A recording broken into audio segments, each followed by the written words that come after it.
share our people. So first of all, I want to know how did you start your journey? From Kerala, it's been like, so I'm new to cycling. So I started with zero money.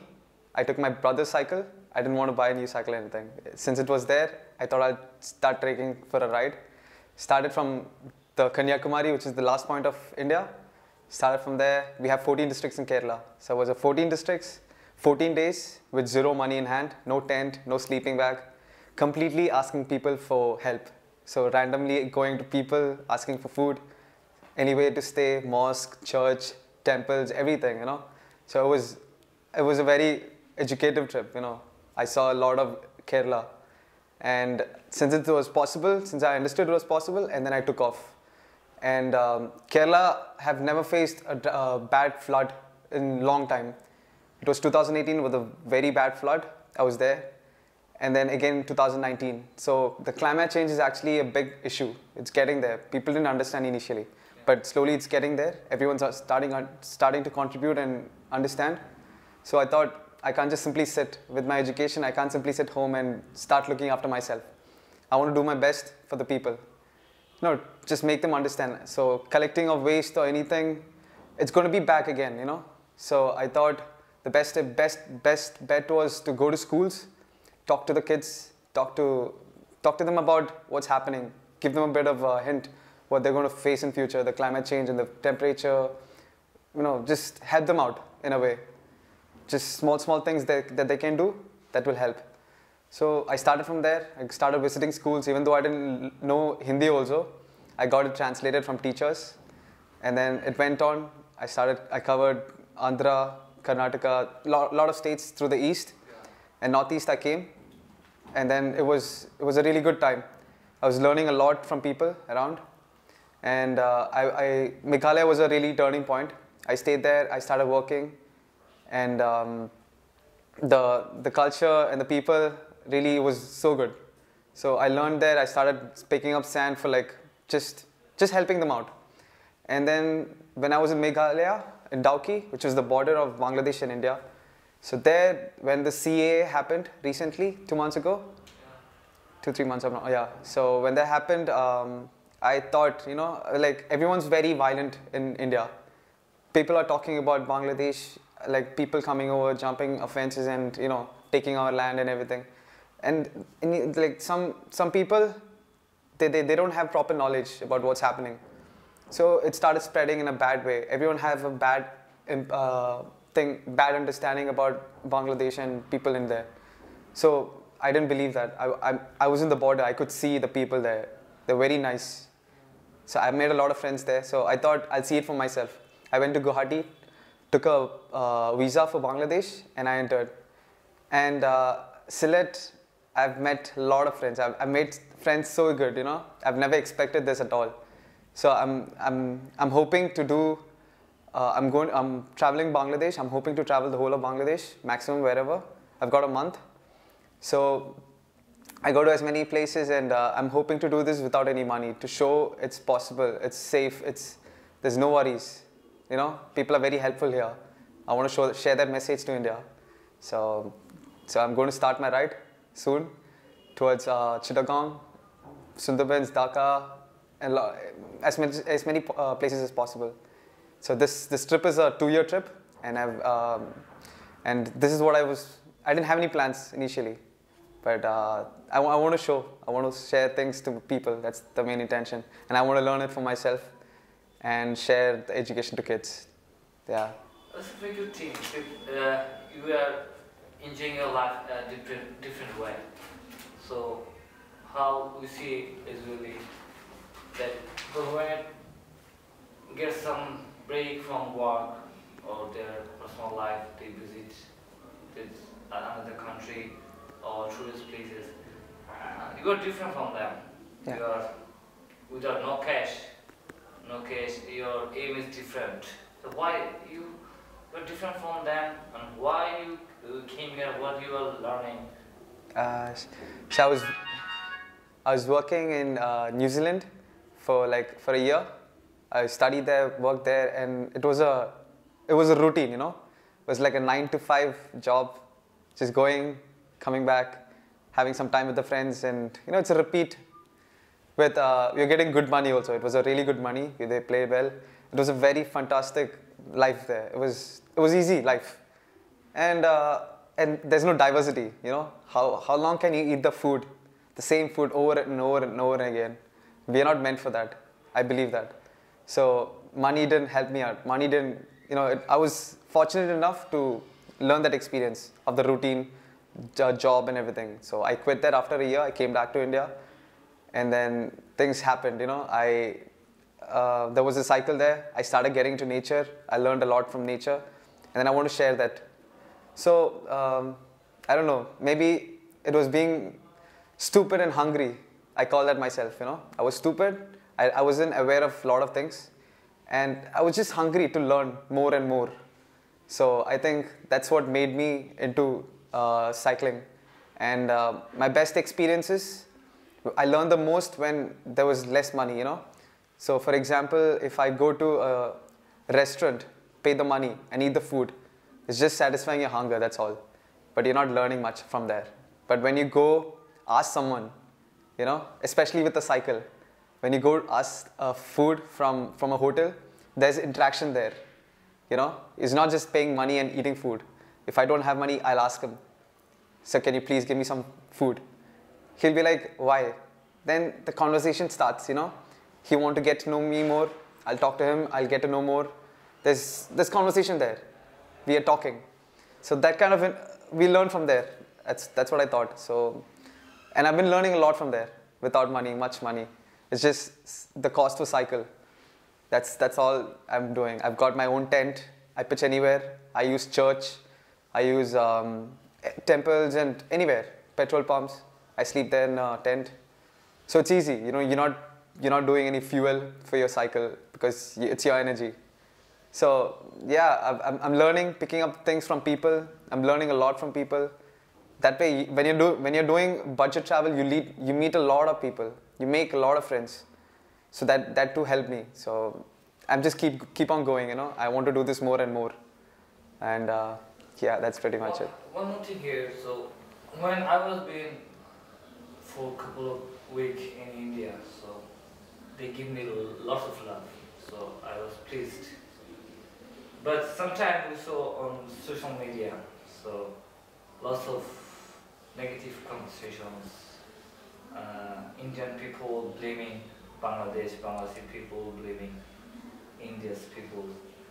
So you are now physically in Bangladesh. Yeah. So what do you think? So how Bangladeshi people, how they react, how they're heard, how they think. So what do you think about Bangladeshi people? Initially, I had a very bad impression about Bangladesh because I heard from people. Yeah. Initially, it's natural, when you hear something from people, you have that in your head, and then you keep telling that to people. Yeah. So, but me physically being present in Bangladesh when I entered, it was so hospitable. I was so surprised. People are so good. They are very helpful. For the last 7 days in SYLHET, I haven't spent any money, Everyone wants to help you out, because you're on a cycle, you're doing a long distance, and people wants to help you. They want to give the best, and they're very welcoming, very hospitable. I didn't expect that at all. I'm super glad, and I'm looking forward to traveling the whole and learning more and getting that love so that I can share that love outside. So SYLHET and Bangladesh, here I come. Sometimes when we go social media, so I see and when some news or television given live, so we saw the comment sections. Yeah. So they're given so negative words, so bad words. They don't know what they are saying. Actually, no related with the things they are saying with those people who are saying on social media. So I'm always surprised what they think, why they are saying those things. So what do you want to say to these people there who are spreading the negative things about the people, about the other countries, the other people, the neighbors or something? Just don't listen to social media, man. for the last, I don't know how many days, maybe a month or two, I've stopped social media. And it's so good, you know, to think for yourself, not just watching people posting and, you know, that's not the way. That's only a small information which is maybe true or not.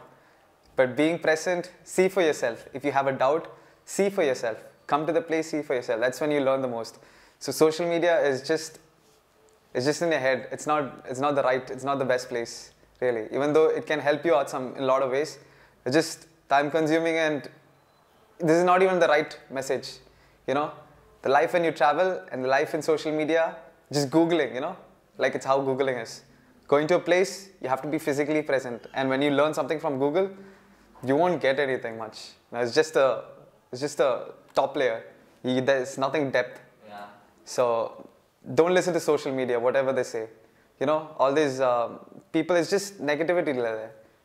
So when I stop using social media, so many things have been. I use my time productively in a lot of things. Yeah. So it's especially in the coming generation, where 2-year-olds, 3-year-olds, they're always born with phones. You know, they only want to watch, and I really tell, you know, if parents take precautions, it'll be a wonderful time. You know, you can spend a lot of time with your family, and kids, they learn from the parents. You know, so they can all stop that. Social media is a big issue now, you know, actually, and I suggest you stop using social media and try to go to a place, you know, just rather than listening to what people say. Stop that. See it for yourself. Now actually I'm so much curious about yourself. So how were you from Kerala? So I want to know about yourself, your family, about the Kerala. Kerala is a beautiful... How did you start your school life? How did you start your college life? How did you start your family backgrounds, everything? So we are of I've got 3 brothers. I'm the second one. So initially school life, since kid, I was in a boarding school, one of the richest schools in India. You know, it's like big standards and everything. I study with a lot of rich kids, but it's inside the walls, you know. You don't get to know anything outside. But I guess that's what made me learn, you know, wanting to learn more. Since I was inside the walls of the school, 10 years it was. So once you got out, you have no clue what's happening. And then I had an opportunity to go outside, which was a really good thing, New Zealand, and things changed there, you know. I started seeing things differently. It's totally opposite, India, Bangladesh, and New Zealand. Very less people with beautiful nature, beautiful people. They're very greeting, there's no trouble, there's no snakes, there's nothing to worry about. So when you get here, when you see that diversity, changes in people, the extremes, the goods and the bads, I can't just put it that way, in different ways.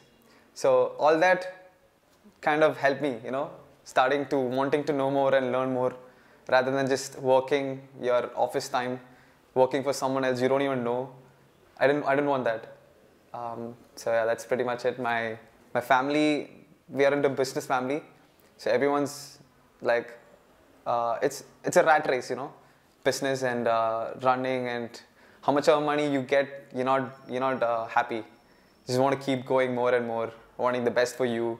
It's natural. It's the human nature, you know, wanting more and more, and you know, just looking after yourself. It's a competition, this life here. Because of the population, we have to survive and we have to fight. Naturally, we'll want to kill others, and kill as in like kill in competition. So I started seeing a lot of life out there, and then when I put together, it's all connecting dots. That's what happened to me. But school life, that was it, and business. My full family is into business, so I can see that, you know. And pretty much that's it. What else do you want to know about me? What is your full name and what's your age now? I'm just 26 right now. I'm turning 26 in a couple more days. And yeah, the best thing recently is that I stopped using phone. which is very helpful for me, and I started writing notes instead. People, they don't, they're forgetting about writing. Instead, everything is easy, convenience. We are getting lazy and lazy. We started using more cars, and it's just one person in a car, you know, you don't even carpool. Things, slowly it's getting into we're using technology, we are advancing in that way, but we are also getting lazy. So that's not right. I don't know. I didn't feel it comfortable, so I picked up cycle for that reason too. So yeah, I like traveling. Much. Then, what is your last aim? Where is the destination? So when I what you want to do? I started from Kerala.